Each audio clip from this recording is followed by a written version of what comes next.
There's a version of him that shows up for everyone else, steady, in control. The one who answers texts on time, who laughs at the right moments, who looks like he's already moved on. And then there's 2 in the morning. That's when the mask gets heavy. That's when the phone gets picked up and put back down 3 times. Before he actually opens anything.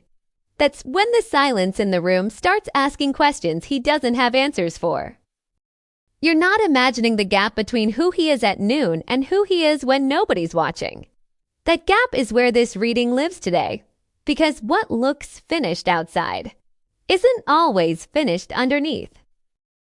Somewhere between the version people see and the version that shows up alone at night.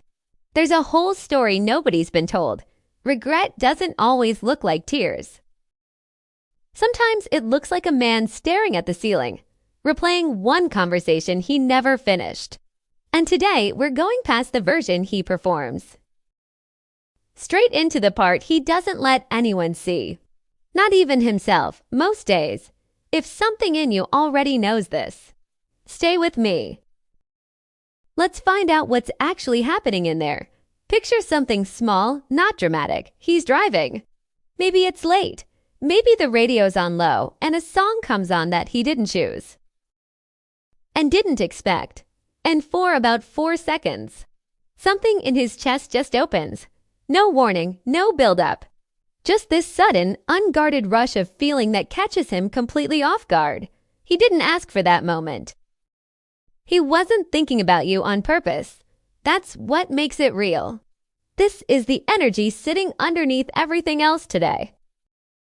A feeling that's still new, still soft, still forming. Not nostalgia he's polished into a story after months of practice. Something rawer than that. Something closer to the surface than he'd ever admit out loud. Now, I want to be honest with you here. This is general energy, read through the lens of your specific situation. Not a guaranteed script of his exact thoughts on any given day. But energy like this tends to show up when a heart hasn't fully closed the door, even if the person attached to it has convinced everyone, including himself, that it has. So somewhere in his week, there's a moment like that, a song, a smell, a street he didn't mean to drive down. And for 4 seconds, before he can catch himself and put the mask back on, something in him remembers exactly what it felt like to feel something real with you, not the arguments. Not the ending, just the feeling itself, unfiltered. He'll shake it off fast, tell himself it's nothing, but it happened. And underneath everything he's showing the world right now. It'll happen again. Okay. Hold on, let me just sit with this one for a second, because this energy shifted fast. We go from something soft and open to this sharp, alert, almost guarded, in a way I wasn't expecting to see show up right here. This isn't someone drifting through their day anymore. This is someone paying attention. Watching, checking. And I don't mean that in a dramatic way. I mean it in the quiet way. The kind of watching that doesn't look like watching from the outside. The kind that hides behind a thumb scrolling past a screen at midnight, pretending it's just habit and not intention, honestly. This card is catching me off guard a little. Because it's suggesting he's not just having feelings about you in private and leaving it there. There's a part of him that's tracking, noticing when you post. Noticing when you don't, reading into silence the same way he's reading into everything else right now. It's not obsession. Exactly. It's more like vigilance. Like he doesn't fully trust his own feelings from the last card, so some part of his mind is standing guard, gathering information. Trying to figure out where things actually stand before he lets himself feel anything else. Capricorn energy loves information. It feels safer knowing than not knowing, even when the knowing hurts a little. Which, if I'm being honest with you, tells me something important. You don't watch that closely, that quietly, over someone you've truly stopped caring about. People don't waste that kind of careful attention on nothing. He's not doing nothing. He's just doing it where nobody, including you, can see. But then, something shifts. And it's not a good kind of shift. There's a heaviness that settles into him after all that watching, all that checking. Not sadness exactly, something duller than that. His shoulders drop, his energy flattens out. He starts scrolling through the same 3 apps without actually looking at anything, just moving his thumb because sitting still feels worse. This is what shutting down looks like from the inside. Not dramatic, not visible, just quiet numbness.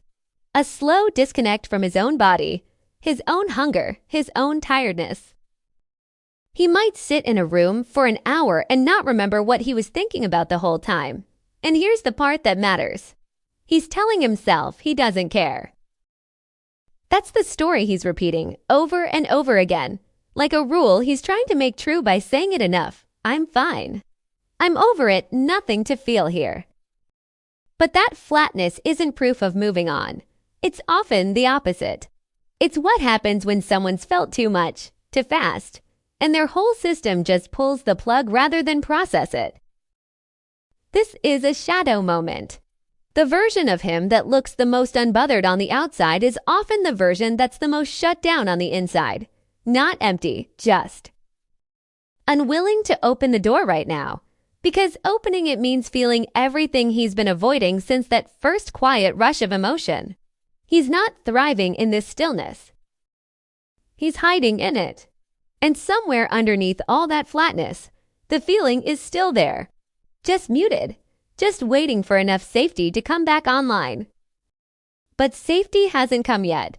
Because right now, he's carrying more than he's letting anyone see. Picture this. It's the end of a long day, and he's sitting at the edge of his bed. Still in his work clothes. Phone face down on the nightstand because he already knows what happens if he picks it up again. His jaw is tight. His shoulders are up near his ears, like they've forgotten what it feels like to relax. He's not thinking about one single thing. He's thinking about everything at once. Work, money. The version of himself he thought he'd be by now. And somewhere underneath all of that, quietly, persistently, he's thinking about you too. Not loudly, not as the main event. Just as one more weight stacked onto a pile that's already too tall to look at directly. This is what unresolved regret actually looks like most of the time. Not dramatic breakdowns. Not late-night phone calls he doesn't make, just exhaustion. The kind that sits in the body, in the neck, in the back. From carrying something he hasn't set down because setting it down would mean admitting how heavy it's actually gotten and how long he's been pretending otherwise. He's telling himself he can handle it. That's the story that got him through today, and it'll get him through tomorrow too. But handling something and healing from something are not the same thing. And right now, he's doing the first one while quietly avoiding the second. Capricorn energy is built for endurance, for pushing through, for carrying weight nobody asked it to carry. But endurance isn't the same as resolution. There's a version of him that wants to just stop for a second. Put everything down. Ask himself honestly what's actually unfinished here. What he's still holding on to that he hasn't named out loud. But stopping feels dangerous when you've built your whole identity around never stopping. Around always being the one who has it together. So he keeps carrying it. One more thing on the stack. One more night where the weight doesn't get lighter. It just gets familiar. This is the bottom of the arc, the heaviest point. And every heavy point, no matter how long it's been carried, eventually asks to be put down. And here's where things start to shift. Remember that moment we talked about earlier? The one in the car, the sudden rush of feeling he didn't ask for and couldn't explain. That wasn't just a random flicker. That was the first thread. And what's showing up now is where that thread might actually lead. This card speaks to connection. Not vague, generic connection. A specific pull back towards something or someone that already has meaning attached to it. It's less about meeting someone brand new and more about an existing bond quietly asking to be revisited, whether through conversation, reflection, or some kind of reopening. There's a kind of symmetry here that feels important. That early emotional spark wasn't isolated. It was the beginning of a pattern that's still unfolding. The feeling that caught him off guard in the car and the pull toward reconnection showing up now. They're not two separate things. They're the same energy, just further along in its journey, a little closer to the surface than before. This is often what karmic reconnection actually looks like before it becomes visible to anyone. Not a grand gesture, just an internal shift, a softening, a willingness starting to form underneath all that exhaustion we just talked about. I want to be clear, this doesn't promise a specific outcome or a certain timeline. But it does suggest the door isn't as closed as the front of him would have you believe. Something in him is quietly considering what it would mean to reach back toward what still feels unfinished between you two. The weight is being set down. And what's left underneath it, once the dust settles, is possibility. Now here's where I want you to look a little closer. Because this next card can be misleading if you take it at face value. On the surface, this is confidence. Command the energy of someone who knows exactly what he wants and isn't afraid to go get it. And your first instinct might be to read that as him feeling strong, feeling sure, feeling ready to make a move. But watch what happens when you flip it around slowly. Sometimes the loudest confidence isn't the absence of fear. It's the armor built specifically to hide it. This kind of decisive, take charge energy often shows up strongest in the exact moments someone feels most unsure underneath. He's not walking around feeling powerful because everything's resolved. He's performing power because something inside him still feels shaky. Still feels exposed, especially after that quiet pull toward reconnection we just talked about. Capricorn men in particular tend to armor up with achievement and control the moment vulnerability starts creeping in. It's easier to throw himself into work, into being decisive about everything else in his life, than to sit with the uncertainty of what he actually wants with you. Think about it this way. A man who's genuinely at peace doesn't need to prove anything to anyone, including himself. But a man who's overcompensating, leaning extra hard into his most powerful, most capable self. He's usually doing that because something underneath feels anything but settled. So this isn't him having it all figured out. This is him needing to look like he does, mostly for his own benefit, and underneath that crown of confidence. There's a man who's still quietly afraid of getting this wrong. So here's the question I need you to sit with for a second. When he says he's good, is he actually good? Or has he just gotten really convincing at saying it? Because this next card wants to show you satisfaction, contentment, the look of a man who's checked all the boxes and can finally exhale. And on the surface, that's exactly what people around him would tell you they see. He seems fine. He seems settled, maybe even happy, if you only caught him at the right hour of the day. But I want you to ask yourself something harder. Is that satisfaction coming from something real he's built? Or is it coming from how good he's gotten at performing okayness until it starts to feel true, even to him? There's a difference between actual peace and the exhausting habit of insisting you're at peace. One comes from resolution. The other comes from repetition. Say something enough times to enough people.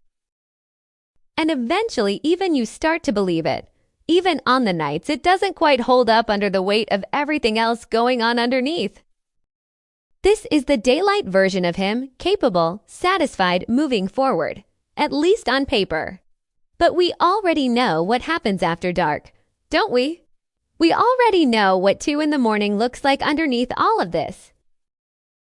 Once the audience has gone home and the performance can finally stop. So which one is real? Maybe the honest answer is. Both are. He's genuinely trying to be okay. And he's genuinely not finished with this yet. No matter how convincing the daylight version sounds to everyone else, wait, okay. This last card just picked up speed fast, and I want to slow down for a second so you don't miss it. Everything up to this point has felt slow, internal, quiet processing happening behind closed doors, behind a calm face, behind careful control. But this card doesn't move like that at all. This one moves fast, sudden, almost like something's been building pressure for a while. Quietly, out of view, and it's finally about to release, whether he's ready for it or not. This is the energy of things speeding up messages, movement, a decision that stops being theoretical and starts becoming real.